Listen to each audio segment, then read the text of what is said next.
The EFF is welcoming the president's acceptance of Nene's resignation. The party was fiercely critical of his ability to hold office. Apart from meeting the Guptas, the party says there are more skeletons in Nene's cupboard. To discuss this and the appointment of Tito Mboweni as the new finance minister, we're joined by the EFF's deputy president, Floyd Shiwambu. Good evening, sir. Thanks very much for your time. Well, from what President Ramaphosa said earlier, it's a measure of Nene's conviction and commitment that he chose to resign. Well, we, as we said in the public statement as the EFF, we welcome that ultimately Nene stopped playing hide and seek and fell on his sword, because we demanded that he should do so. We're emboldened and inspired as the EFF that we are a very impactful and effective opposition party which takes up battles that we know that these are real battles that we must pursue, and we hold the executive accountable. And when people have gone beyond their line of duty to do wrong things, they should be removed from the executive. That is why we are emboldened and we are quite satisfied that ultimately he fell on his sword. And of course, Nene had a lot of things which were wrong about him in terms of how he got to interact with the Gupta criminal syndicate. And many South Africans didn't understand the context within which we raised give us in terms of the context is that you have got a Gupta criminal syndicate which in 2013 lands illegally at the Waterkloof air base and are involved in Hendrina in terms of the dairy corruption which happened there. And at that time, National Treasury is tasked with investigating the corruption around the Gupta money movements in terms of what happens. And then it comes to our attention that Nene during that period spends a lot of time in Saxon world with AJ Gupta and all the people who are involved in corruption. This side is National Treasury, and this side he is whining and dining with people who otherwise are supposed to be held accountable. That is why just that information that he was spending a lot of time in Saxon world and in the Sahara offices and everything else was adequate, that he is not suitable and credible.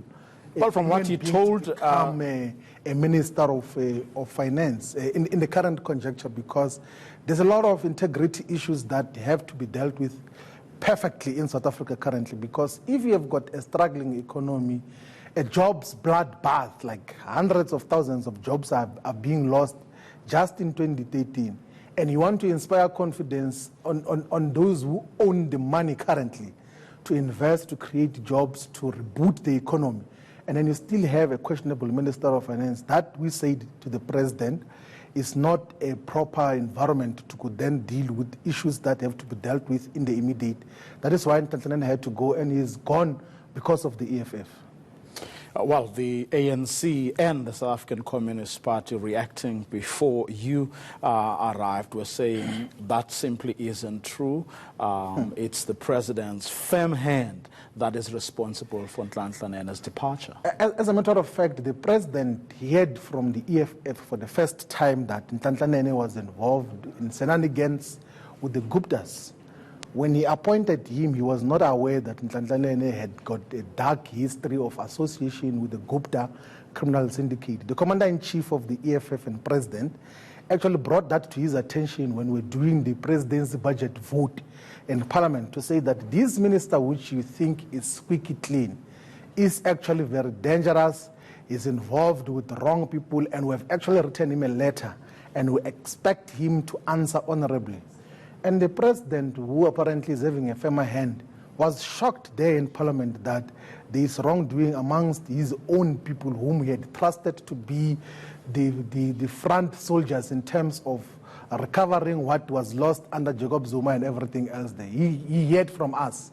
So whoever says what, the fact of the matter is that it is the EFF which has saved South Africa from undercover criminals, undercover corrupt individuals who during the night they are working with the Guptas, and during the day they act like squeaky clean individuals who are fighting against corruption, whilst in the other hand they are helping the capturers to undermine the integrity and honesty of the South African state apparatus in its entirety. So that is one of the issues that obviously must be given to us. South Africa must give it to us because we are the ones who brought this to the fore. Even the president heard from us.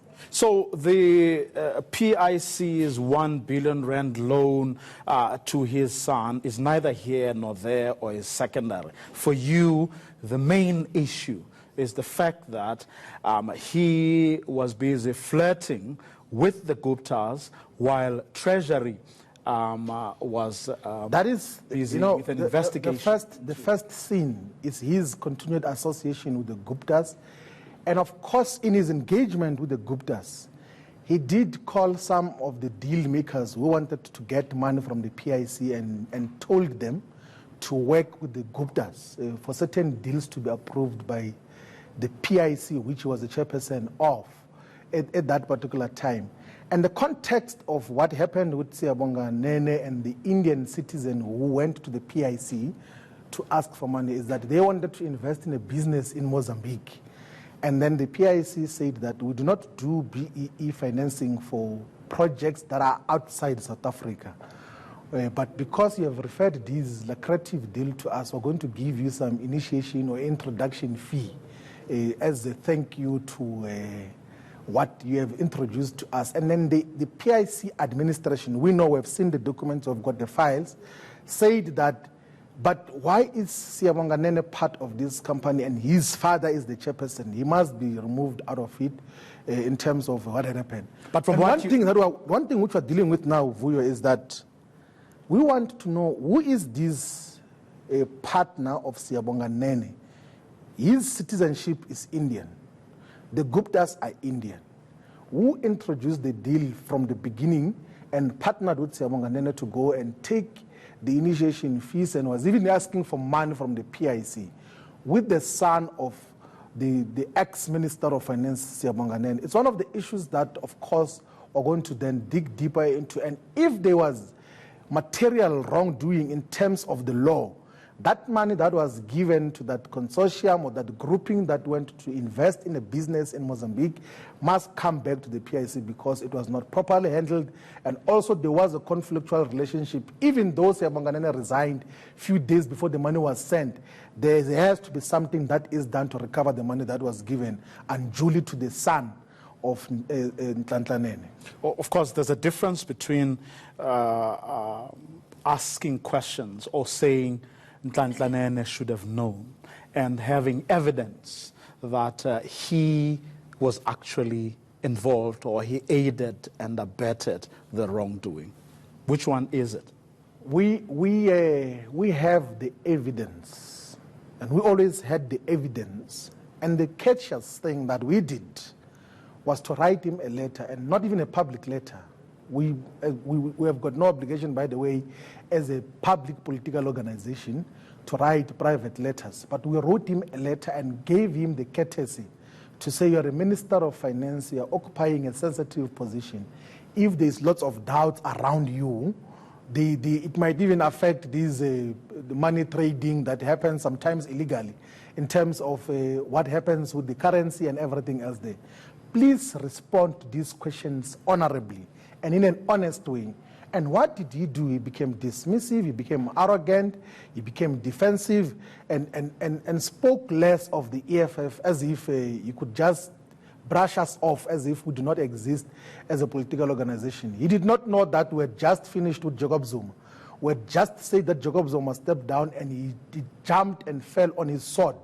And we cautioned him that if you take the same attitude, you will follow the same direction as Jacob Zuma. Talking today, he is no longer a Minister of Finance, and I'm sure he's going to even lose those temporary board positions which he had when he was first fired, because those that had accommodated him in the companies thought that he's an honorable human being. He's a person that can be trusted with fiduciary responsibilities even in strategic companies here in South Africa. So now his integrity is gone. No one is going to trust him with anything because he became very arrogant with the economic freedom fighters. But from the information you have, did he get involved in trying to secure deals for his son from the PIC? He did get involved in trying to secure deals for his son in the PIC, and he did get involved in trying to force some consortium to partner with the Guptas to get money from the PIC. He did say to a consortium to say that for you to get approval from the PIC for purchase of a certain business, you should partner with these Gupta criminals. He did do that. And he can deny that, he can try to litigate against us. It will come out in the open that he did try to do that. And in certain instances, he did not succeed in trying to force and strong arm people to work with the Guptas, but he did do it. So where are you taking this information to? Because there's a state capture inquiry that is hungry for this kind of information. Do you know, many people are constantly saying, I saw in social media, people are saying that, yeah, why is the EFF not going to the Commission of Inquiry? Why is the EFF not coming to submit to the Commission of Inquiry?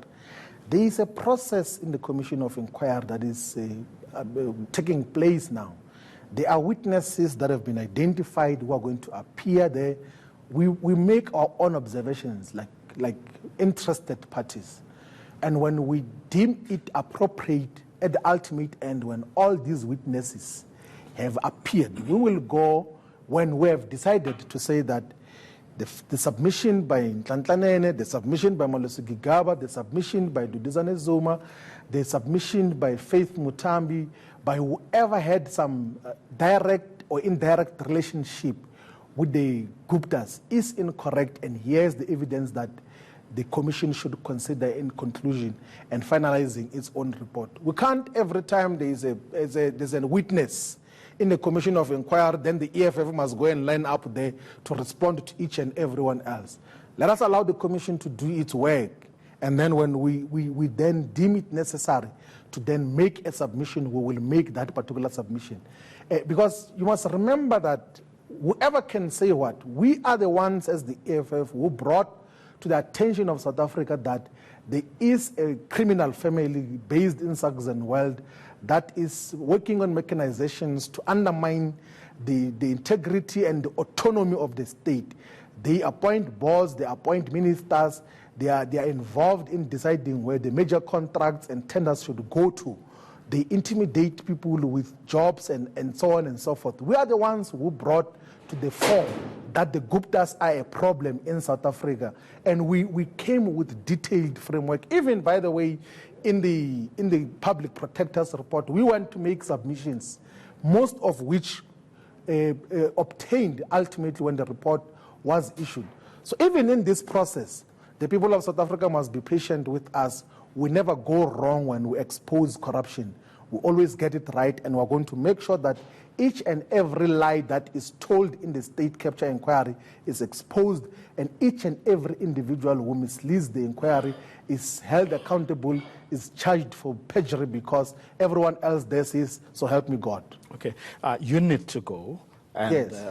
I also need to do something else. But two quick questions I need you to answer. You know that the rumor mill has been on overdrive since this whole episode started. Inferences were made about, one, where you got your information.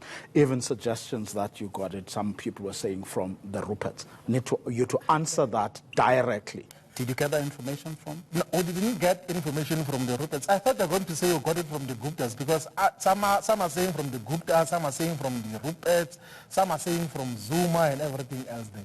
Well, Zuma is going to be my next. No, we did not get information from any of those people.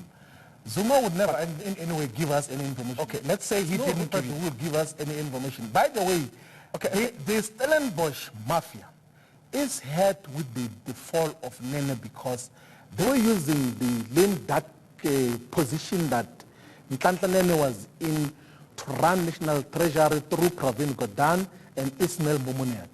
They knew about all this information throughout, but that syndicate of the Ruperts, of Trevor Manuel, of Pravin Gordhan were running National Treasury to the exclusion of the minister, because they knew he's a lame duck. They knew that he has got a gun on his head, which was going to be pulled any day. Okay. So now maybe there might be some degree of autonomy with a new minister that will apply to National Treasury. So the speculations of where we get the information from really doesn't matter. We just quick last look question. into it and then we then deal with it. As a political animal, you would know that what you have done does play into the hands of the agenda that is being or would be pursued by people like Jacob Zuma, for example. Does that bother you? Look, I don't know what agenda that is. Well, you would be happy with what happened today. I don't think let's summarize to you what defines our approach to politics. It's pursuit of principle. We always pursue principle. We do not look for political conveniences. We do not look for like things that are comfortable. We go for principle at all times. If a person is corrupt, is corrupt. If a person is being victimized, we will be the first ones to defend that person. That is why when we thought Nene, when we thought Pravin Gordhan at that time is being victimized, we stood on their side. But when they do wrong things, we go very heavy on them and expose their shenanigans and wrongdoing, because that is what we stand for, principle at all times. We are guided by principle as the EFF. Okay, that's where we're going to leave it for this evening. Thanks very much. Thank you.